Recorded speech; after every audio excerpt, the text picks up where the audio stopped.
हम गणतंत्र को अपने ही बच्चों की हत्या की इजाजत नहीं दे सकते।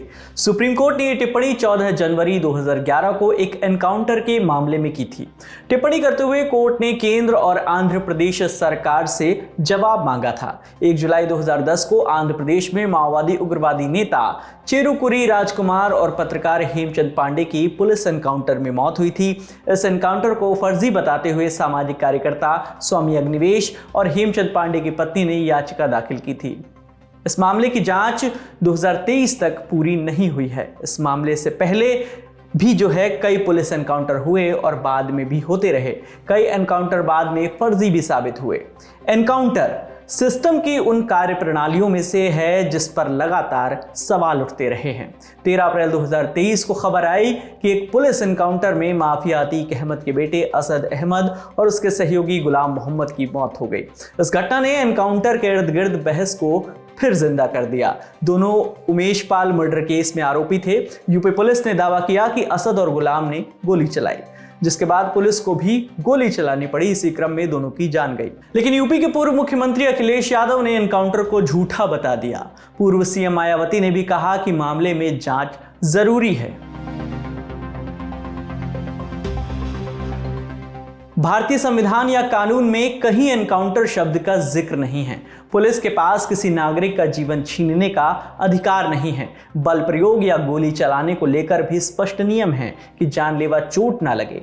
पुलिस तभी इस सीमा को लांघ सकती है जब कोई और चारा ना हो, जैसे आत्मरक्षा, जब संदिग्ध या आरोपी पुलिस टीम के जीवन के लिए खतरा पैदा कर दे। आम नागरिकों की सुरक्षा, जब संदिग्ध या आरोपी के चलते आम नागरिकों की जान पर बनाए। बावजूद इसके सामान्य लॉ एंड ऑर्डर में एनकाउंटर की चर्चा और स्वीकार्यता बढ़ती नजर आती है। केंद्रीय गृह मंत्रालय ने 2022 में संसद में बताया था कि जनवरी 2017 से जनवरी 2022 के बीच देश में 655 एनकाउंटर हुए हैं। सबसे ज्यादा एनकाउंटर माओवादी उग्रवाद से प्रभावित छत्तीसगढ़ में हुए। इसके बाद नंबर आता है उत्तर प्रदेश का। कई खोजी रिपोर्ट्स ने इस ओर संकेत किया है कि योगी आदित्यनाथ के नेतृत्व वाली बीजेपी सरकार में पुलिस एनकाउंटर बढ़े हैं और इनमें से कई की कहानी एक दूसरे से मिलती जुलती है। 17 मार्च 2023 को अंग्रेजी अखबार द हिंदू की एक रिपोर्ट में बताया गया कि पिछले 6 सालों में यूपी पुलिस ने 10,713 एनकाउंटर किए। अकेले मेरठ पुलिस ने 3,152 एनकाउंटर किए, जिनमें 63 आरोपियों की जान गई और 1,708 लोगों को गिरफ्तार किया गया। योगी सरकार में अपराधियों के खिलाफ कार्रवाई का एक और आंकड़ा है। यूपी पुलिस ने इसे आत्मरक्षार्थ कार्रवाई बताया है। इसके मुताबिक इस कार्रवाई में पिछले 6 सालों के दौरान 181 अपराधियों को मारा गया है। यह आंकड़े 20 मार्च 2017 से 12 अप्रैल 2023 तक के हैं।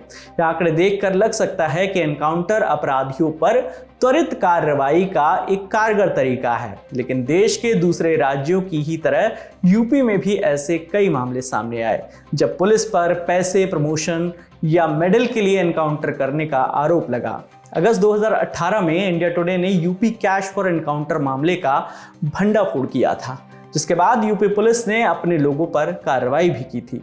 जब 20वीं सदी के आखिर में मुंबई पुलिस ने अंडरवर्ल्ड से जुड़े लोगों के ताबड़तोड़ एनकाउंटर करना शुरू किए थे, तब भी यही आरोप लगते थे कि कभी प्रतिद्वंदी गैंग तो कभी नेताओं के कहने पर एनकाउंटर कर दिए जाते हैं। ऐसे ही मामलों के लिए एक जुमला इस्तेमाल में है, एक्स्ट्रा जुडिशियल किलिंग, माने पुलिस ने कानून से परे जाकर हत्याएं की। अलग अलग मौकों पर सुप्रीम कोर्ट तक ने पुलिस एनकाउंटर को गलत ठहराया है। साल 2011 में प्रकाश कदम बनाम राम प्रसाद विश्वनाथ गुप्ता के मामले में कोर्ट ने एक टिप्पणी की थी।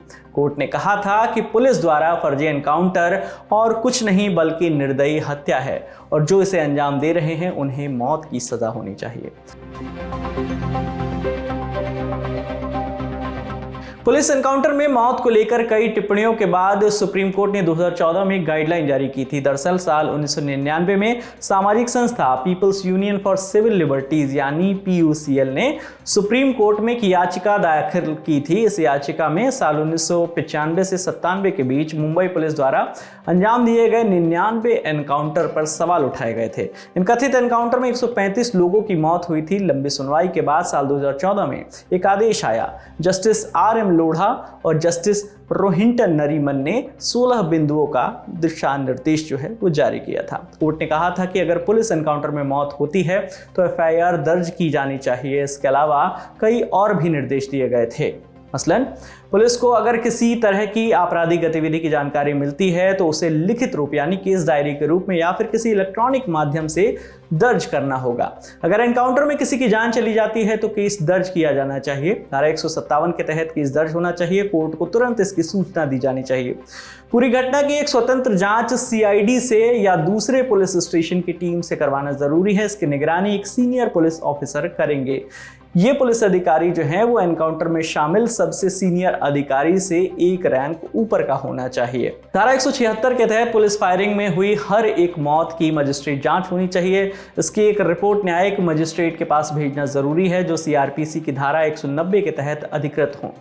घटना की सूचना परिस्थिति अनुसार राष्ट्रीय मानवाधिकार आयोग या राज्य मानवाधिकार आयोग को बिना किसी देरी के दी जानी चाहिए। घायल अपराधी पीड़ित को मेडिकल हेल्प दी जाए। मजिस्ट्रेट या मेडिकल ऑफिसर के सामने उसका बयान दर्ज करवाया जाना चाहिए। साथ ही ये सुनिश्चित किया जाना चाहिए कि एफआईआर और पुलिस डायरी कोर्ट को बिना देरी के उपलब्ध कराई जाए। जांच के बाद रिपोर्ट सीआरपीसी की धारा 173 के तहत कोर्ट के पास भेजी जानी चाहिए। जांच अधिकारी की ओर से पेश आरोप पत्र के मुताबिक मुकदमे का निपटारा जल्दी किया जाना चाहिए। मौत की स्थिति में कथित अपराधी या पीड़ित के परिजनों को जितनी जल्दी हो सके जानकारी दी जानी चाहिए। पुलिस फायरिंग में मौतों की स्थिति में सभी मामलों का छमाही ब्यौरा जो है डीजीपी की ओर से एनएचआरसी को भेजा जाना चाहिए। जांच में पुलिस की गलती पाए जाने पर संबंधित अधिकारी के खिलाफ एक्शन लिया जाए या जांच पूरी होने तक उसे निलंबित किया जाए।